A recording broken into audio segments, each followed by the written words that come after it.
नमस्कार। स्वागत है आप सभी का एक बार फिर। मैं प्रिया शर्मा पंखुड़ी और आप सुन रहे हैं मेरे साथ उपन्यास मिलन भाग 17।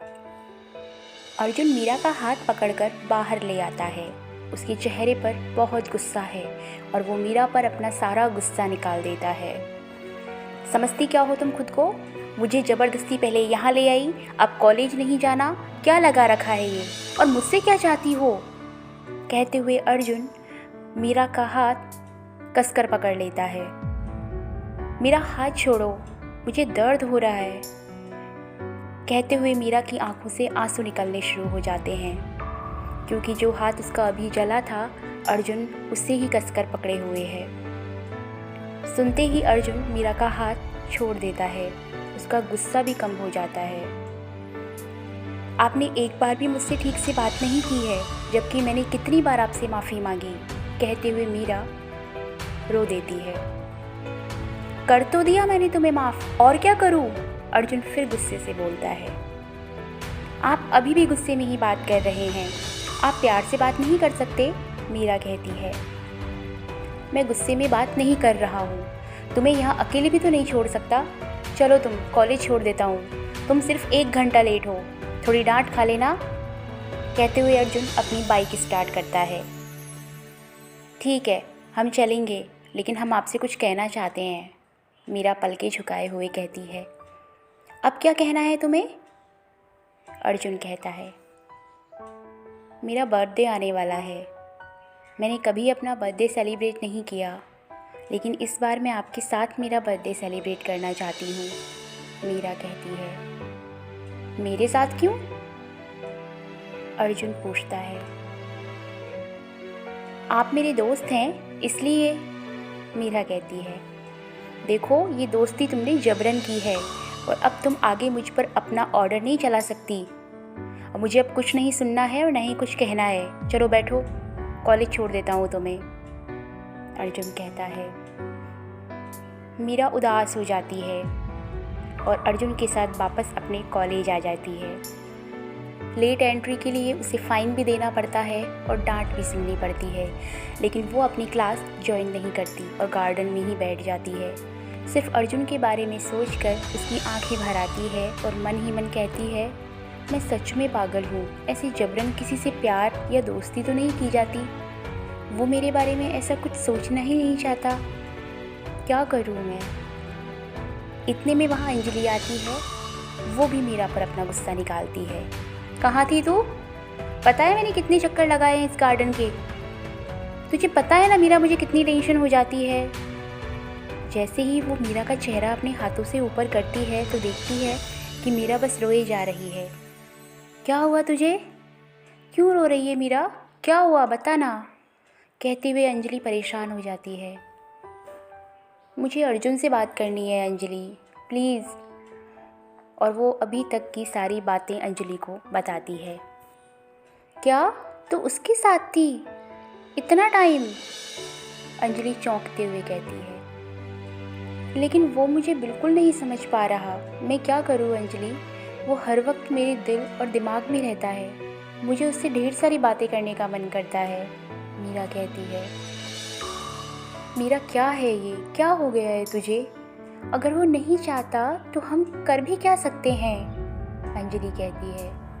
अंजलि प्लीज़, तू मेरी सबसे अच्छी दोस्त है, कुछ तो कर यार, मीरा कहती है। पहले तू रोना बंद कर, देख तेरी आंखें कितनी लाल हो चुकी हैं, तबीयत खराब हो जाएगी मीरा। ओके, मैं अर्जुन से बात करती हूँ, अंजलि कहती है। उधर अर्जुन रास्ते में एक टपरी पे रुकता है और चाय के लिए बोलता है। चाय के आते ही उसकी आंखों के सामने रेस्टोरेंट वाला दृश्य चल रहा होता है। वो सोचता है, आज का वक्त था मेरे पास कॉलेज जाने का, लेकिन वो भी उसकी वजह से अब वहाँ भी नहीं जा पाया। अपना घर जा सकता हूँ, कॉलेज ख़त्म होने तक यहीं रुकता हूँ। अर्जुन मन ही मन बड़बड़ाए जा रहा है। आज अर्जुन वहाँ बैठकर न जाने कितनी चाय पी चुका है, लेकिन वक्त है कि निकलने का नाम ही नहीं ले रहा। इतनी देर से अर्जुन को वहाँ बैठे हुए और इतनी चाय पीते हुए देखकर चाय बनाने वाला, जिसकी उम्र लगभग 30-35 के बीच की रही होगी, कहता है, क्या हुआ भैया जी, परेशान हो? नहीं, छोटी छोटी परेशानी तो लगी रहती है, अर्जुन मायूसी से कहता है। आपका चेहरा देखकर लगता है लड़की की वजह से परेशान हो, प्यार व्यार हो गया है क्या? चाय वाला कहता है। ना तो लड़की है और ना ही प्यार व्यार जिसके लिए मैं परेशान रहूं, अर्जुन फिर जवाब देता है। अर्जुन अपना मोबाइल देखता है और टाइम देखकर वहाँ से कॉलेज की तरफ आता है और मन ही मन सोचता है कि अब वो पागल लड़की मुझे ना ही मिले। कॉलेज ख़त्म होता है। मीरा और अंजलि, जो कि अपना सारा टाइम बाहर गार्डन में ही बिताती है, वो भी घर जाने के लिए तैयार हो जाती हैं। बाहर मीरा का ड्राइवर भी गाड़ी लेकर सही वक्त पर आ जाता है। मीरा और अंजलि बाहर आती है और अर्जुन और मीरा की नज़रें एक दूसरे से टकराती है। अर्जुन अपनी नज़रें दूसरी तरफ कर लेता है और मीरा भी अपनी गाड़ी की तरफ बढ़ जाती है, लेकिन अर्जुन अपनी बाइक के मिरर से मीरा को देख रहा है, क्योंकि मीरा की कार अर्जुन की बाइक से पीछे है।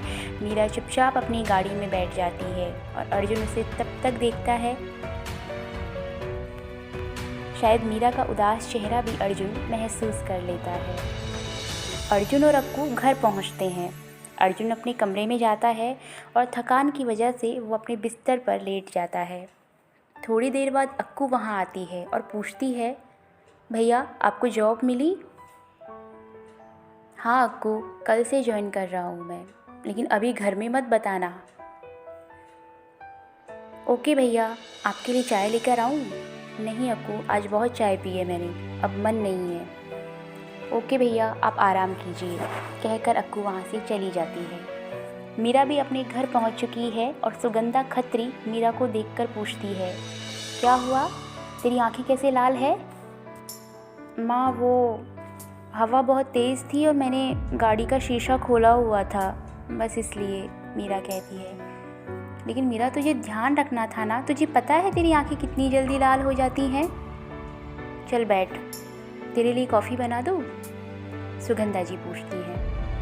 नहीं माँ, मुझे चाय पीनी है, ठंडा मौसम है ना, इसलिए मन कर रहा है। आप भी पिएंगे ना मेरे साथ? मीरा कहती है, ठीक है बेटा, मैं अभी बनाती हूँ। सुगंधा जी कहकर चाय बनाने चली जाती हैं।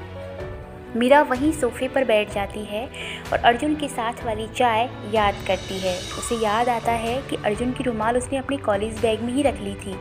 इतने में मीरा की माँ 2 कप चाय लेके आती है और वहीं मीरा के पास बैठते हुए मीरा को चाय का कप देती है। मीरा जैसे ही कप पकड़ने के लिए अपना हाथ आगे बढ़ाती है तो सुगंधा जी की नज़र मीरा के हाथ पर पड़ती है। ये हाथ कैसे जला मीरा? सुगंधा जी पूछती हैं। माँ, वो क्या है ना कि सुबह कॉलेज कैंटीन में कॉफ़ी पीते वक्त मेरा ध्यान नहीं रहा, बस इसलिए, मीरा हिचकिचाते हुए कहती है। कहाँ ध्यान रहता है आजकल तेरा? देख कितना जला है, कहते हुए शामू को आवाज़ लगाती हैं। शामू, जा मेरे कमरे से मलहम लेके आ। जी बड़ी माँ, अभी लाया, कहकर शामू भैया मलहम लेकर आते हैं और सुगंधा जी को देते हैं। सुगंधा जी मीरा को मलहम लगाती हैं और कहती हैं, ज़्यादा नहीं है, थोड़ा है बस, ऐसे समय में कोई गीला कपड़ा लगाना चाहिए, आगे से ध्यान रखना मीरा। गीले कपड़े की बात सुनकर मीरा को अर्जुन की याद आती है, जब अर्जुन ने अपना रुमाल गीला करके मीरा के हाथ पर रखा। मीरा अपनी माँ को कहती है, माँ, मैं थक गई हूँ, मुझे थोड़ा आराम करना है, मैं जाती हूँ। ठीक है मीरा, तू जाकर आराम कर ले। उधर अर्जुन विक्रम को कॉल करता है और आने के लिए बोलता है। सुधा जी अक्कू को अपनी हेल्प के लिए बुलाती हैं और हलवे के लिए गाजर तैयार करने को बोलती हैं। मेहता जी थोड़ा अच्छा महसूस कर रहे हैं तो थोड़ा बाहर टहलने के लिए चले जाते हैं।